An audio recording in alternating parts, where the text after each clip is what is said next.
نواز شریف کے اس بیان کی سختی کے ساتھ مذمت کرتی ہے جو انہوں نے پاکستان کی سالمیت کی پیٹھ کے پیچھے چھرا گھونپنے کی کوشش کی،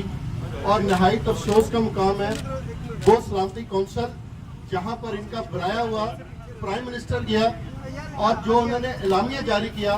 نواز شریف نے اس پاکستان کی سلامتی کونسل کے اعلامیہ کو بھی مسترد کر دیا۔ تو میں یہ سمجھتا ہوں کہ وہ پاکستان کی سلامتی کونسل کے پاکستان کی حقوق کا تحفظ کرتی ہے، اس کے اعلامیہ کو مسترد کر دینا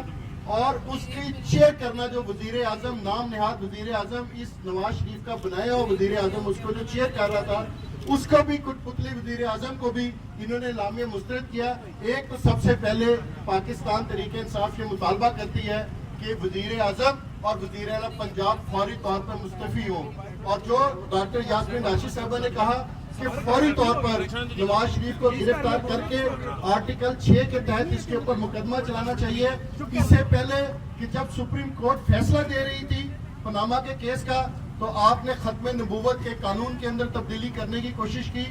آپ نے بیرونی آنکھوں کو خوش کرنے کی کوشش کی، اور جب اب نیب کی عدالت سے آپ کے خلاف فیصلہ آنے لگا ہے، آپ جو کہ وہ ایک بھی قوت پاکستان جو پہلی اسلامی قوت پاکستان ہے، آپ نے اس کی پیٹھ کے پیچھے چھرا گھونپنے کی کوشش کی۔ آج آپ نے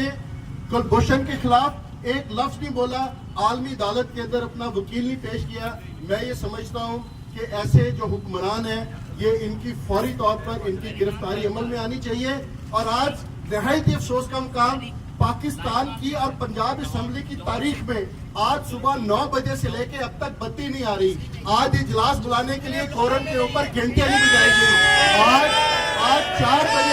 آج 4 بجے شہباز شریف آرنج لائن ٹرین کا افتتاح کرنے کے لیے جا رہا ہے، پورے ملک کی بجلی کو بند کر کے آپریشن تھیٹر بند کرے، پورا نظام بیٹھ ہے۔ ہم اس کی سختی کے ساتھ مذمت کرتے ہیں اور ان تمام مجرموں کو یہ مطالبہ کرتے ہیں کہ ان کو کیفری کردار تک لایا جائے، عوام کے کٹہرے کے اندر لایا جائے اور آرٹیکل 6 کے تحت ان کے اوپر مقدمہ چلایا جائے۔